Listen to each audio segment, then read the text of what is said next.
Kevin Costner built empires on screen, but could not keep a single home intact. The man who protected Whitney Houston in The Bodyguard watched 2 marriages collapse in courtrooms.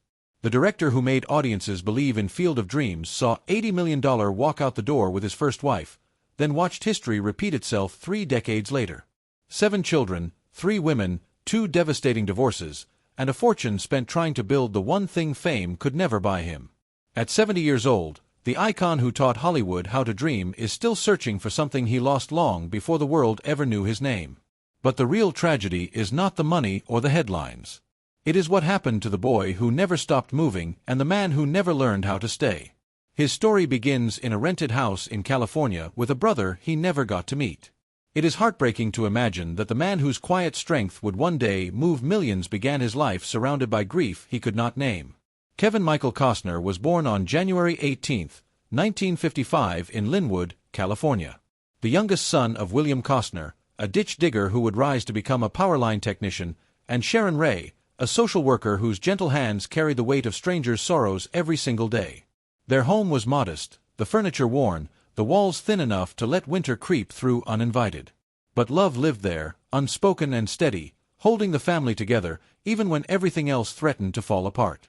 2 years before Kevin drew his first breath, tragedy had already reshaped the Costner family. His brother Mark Douglas lived for only a single day before his tiny heart stopped beating. It was the kind of quiet loss that changes everything without anyone ever speaking of it aloud. From that moment forward, love in that household became something fierce and guarded. Bill grew stricter, determined to protect his remaining sons from a world he could no longer trust. Sharon grew quieter, folding her grief into long glances and careful gestures. Sometimes Kevin would catch her standing still in the kitchen, eyes fixed on an empty corner as if watching a ghost only she could see. His father would fall silent in those moments, rough hands gripping the table like he was trying to hold the family together by sheer will. That absence hung in the air like a shadow. And perhaps it was there in that wordless grief that Kevin first learned what pain sounds like when it chooses silence instead of tears. By the time he turned 12, he had packed his life into more boxes than most adults ever will. The Costners moved constantly, chasing work that always seemed one town away. Compton, Ventura, Visalia, Orange County. Each move brought new schools, new faces, and new goodbyes that came before he ever learned how to belong. The sound of packing tape became the soundtrack of his childhood. He was never the loud kid, never the star athlete, never the one teachers remembered at the end of the year. He was the quiet boy at the back of the classroom who wrote poems instead of answers and whispered goodbye to towns that never knew he existed. One night, as another moving truck pulled away, Kevin sat in the back seat, watching streetlights flicker past like memories he was not allowed to keep. He did not cry. He simply learned to let go before anything had a chance to hold on. But something unshakable took root in that quiet ache. A belief that even if the world refused to see him, he could still build something that would last. By high school, a late growth spurt finally brought him to 6 feet. Yet the real growth happened within. In church choirs, his voice trembled with longing. At night, he wrote poems about wide-open skies and second chances. He dreamed of places where the ground did not shift beneath his feet and stories that would never have to be packed into boxes. His father's discipline became his compass. His mother's faith became his foundation. Every goodbye had carved strength into him. Every silence had taught him to listen deeper. He had learned early that life does not owe you comfort. It only offers chances to begin again. And from those chances, Kevin Costner would build the courage to chase a dream that terrified him. A dream that would cost him everything he thought he wanted and give him everything he never expected to lose. What does a dream cost when you are 23 with a new wife, no money, and a heart too restless to settle? For Kevin Costner, the price was everything. Safety, certainty, the quiet pride of a young man who did not want to disappoint the people who loved him. In 1978, fresh out of California State University Fullerton with a degree in marketing, he did what every good son was supposed to do. He found a steady job.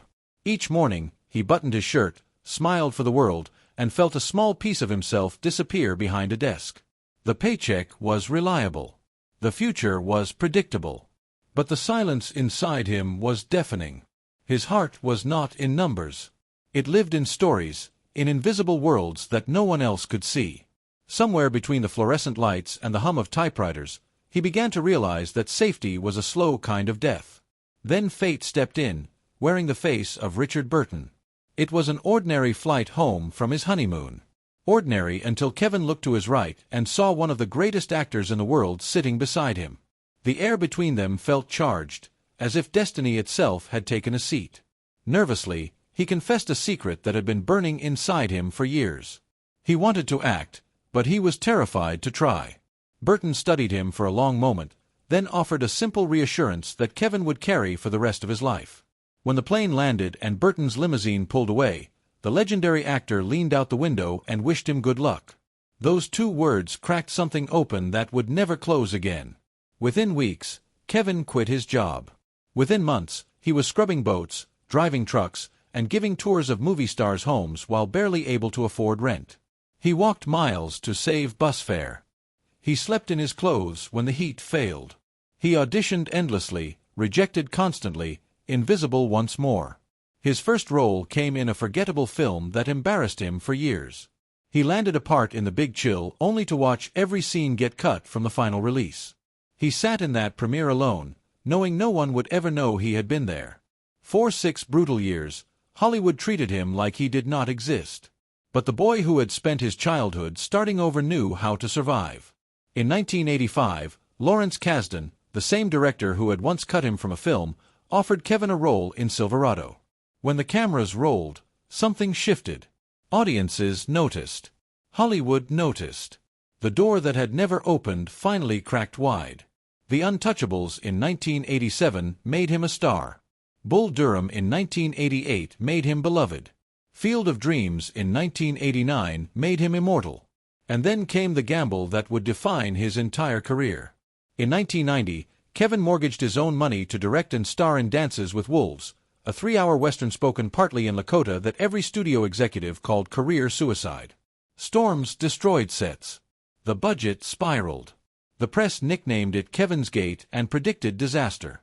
Instead, the film earned $424 million and 7 Academy Awards, including Best Picture and Best Director. The boy from Linwood, who had never belonged anywhere, had just made history. But success always demands payment. And Kevin Costner was about to learn exactly how much glory can take from a man who has everything except the one thing he always wanted. Fame arrived like a flood and it drowned the life Kevin Costner had built before anyone knew his name. By the early 90s, he was everywhere. Magazine covers, red carpets, film sets that demanded 16-hour days. Robin Hood earned $390 million despite critics mocking his accent. The Bodyguard became a cultural phenomenon, earning over $400 million and a soundtrack that sold 50 million copies. He was commanding $10 to $20 million per film, one of the highest-paid actors in Hollywood, a man who seemed to hold the entire industry in his hands. But the hands that held Oscars could not hold his marriage together. Cindy Silva had believed in him before anyone else. She had stood beside him when there was nothing to stand beside except hope. She had waited through the cold apartments and the failed auditions and the years when the dream gave nothing back. Together they had built a family, welcoming Annie in 1984, Lily in 1986, and Joe in 1988. There were picnics in the California sun, birthday candles blown out around kitchen tables, bedtime stories told in a voice the world had not yet learned to recognize. For a while, love was enough to hold everything together. But each film pulled Kevin further from home. Each premiere meant another flight, another hotel room, another week where his children's voices came through a telephone instead of across a dinner table. Cindy raised 3 kids in quiet rooms while her husband smiled for cameras on distant red carpets. She watched him become one of the most famous men in the world while reading about him in magazines she never bought.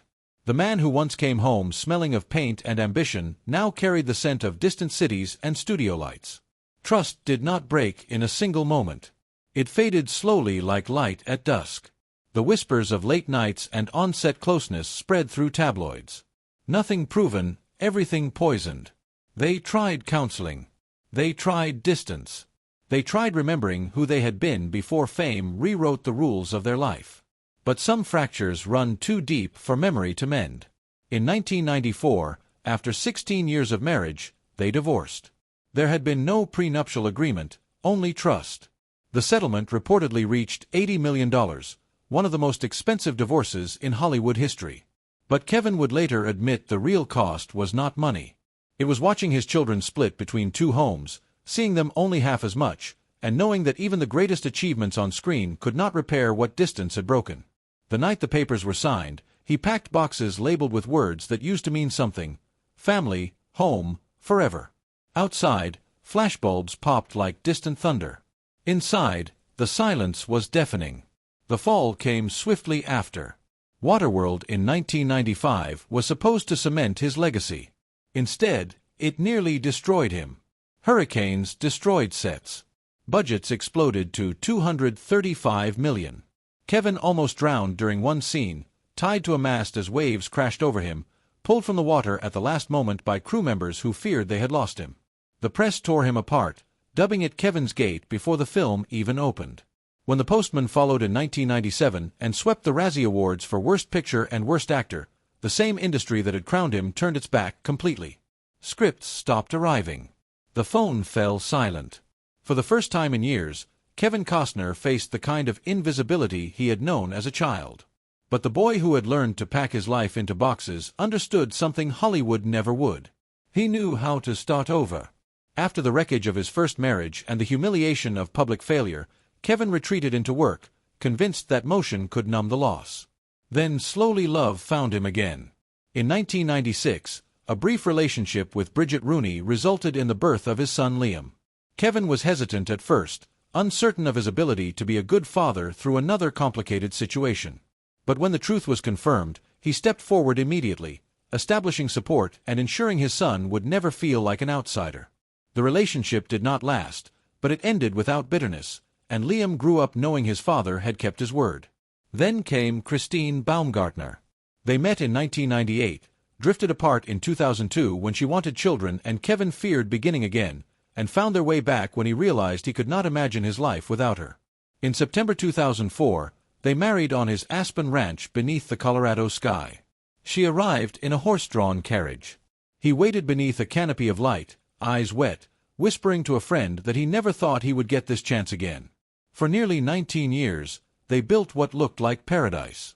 3 children, Caden, Hayes, and Grace, turned the ranch into a fairy tale. There were snow forts in winter, beach days in Santa Barbara, movie nights with popcorn scattered across the floor. For the first time in decades, Kevin was not playing a hero. He was living like one.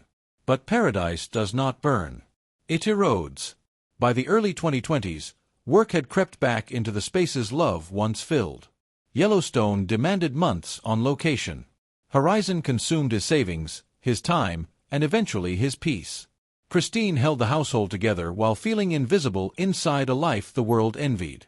She wanted presence. He offered stability. And love, starved of attention, began to thin into silence. In May 2023, she filed for divorce. What followed was not a quiet unraveling, but a public spectacle, battles over child support and property and custody that played out in headlines for months. She was ordered to leave their Santa Barbara home under the terms of a prenuptial agreement that suddenly felt colder than glass. Then came photographs of Christine with a man Kevin had once considered a friend, images that turned heartbreak into something sharper. He admitted to friends that he still loved her. But some things once seen cannot be unseen. For the second time, Kevin Costner watched a family he had built collapse in courtrooms. 7 children, 3 mothers, 2 devastating divorces. And still, beneath the ruins, the same stubborn hope that had carried him since childhood. The hope that maybe this time starting over would finally lead somewhere he could stay. At 70 years old, Kevin Costner has lost more than most people will ever have. Yet, he remains standing, not at the top of the mountain, but somewhere beyond it, where the view is quieter and the air is thin. Open Range in 2003 reminded audiences of the man they once admired. Yellowstone in 2018 reminded them why they had never forgotten. As John Dutton, the weathered patriarch fighting to protect what could not be replaced, Kevin embodied a character that felt painfully close to his own life. The show became cable television's most-watched drama, drawing 16 million viewers and earning him over $1 million per episode. At 63, he experienced a resurrection few actors ever see. But numbers were never his measure. Purpose was. The dream that refused to die was Horizon, a sprawling Western epic he had carried since 1988. He poured $38 million of his own money into the project, mortgaged his home, and cast his son Hayes beside him. When the first chapter premiered at Cannes in 2024, critics divided and box office returns fell short of the investment. Kevin smiled anyway. He was not chasing approval. He was keeping a promise to himself. The losses along the way have been heavier than any audience could see. His parents passed within years of each other, taking with them the foundation that had held him steady since childhood. Whitney Houston's death in 2012 cut deeper than most realized. He had believed in her when the industry doubted, protected her on the set of The Bodyguard, and built a friendship rooted in trust. At her funeral, his voice broke as he told the world she had always been enough. The words he spoke that day still echo, a quiet tribute to a woman who deserved more time than life allowed. At 70, his body carries the cost of decades spent chasing truth on film. The back aches from falls on horseback. The knees argue with every cold morning. The hands tremble slightly when the mountain wind cuts through Aspen. But he still wakes before dawn. Still walks the ranch. Still writes, directs, and dreams. His legacy is not measured in awards or box office receipts. It lives in 7 children scattered across the decades, each one carrying a piece of his journey. Annie followed him into filmmaking. Lily inherited his love of music. Hayes rides beside him on set, learning the craft his father nearly abandoned before it ever began. Kevin Costner once admitted that family is not a chapter, but the whole book. He is still writing his. The boy from Linwood who packed his life into boxes finally built something he does not have to leave behind. Not the ranch, not the fortune, but the proof that a man can break, rebuild, and still stand tall when the sun goes down. His story is not a tragedy. It is a testament that hardship is not the opposite of grace, but its gateway. That dreams are not built from comfort, but from endurance. And that sometimes the ones who fall the farthest are the ones who rise the highest. At 70, Kevin Costner is still here, still writing, still believing that somewhere beyond the next horizon, there is a place worth reaching.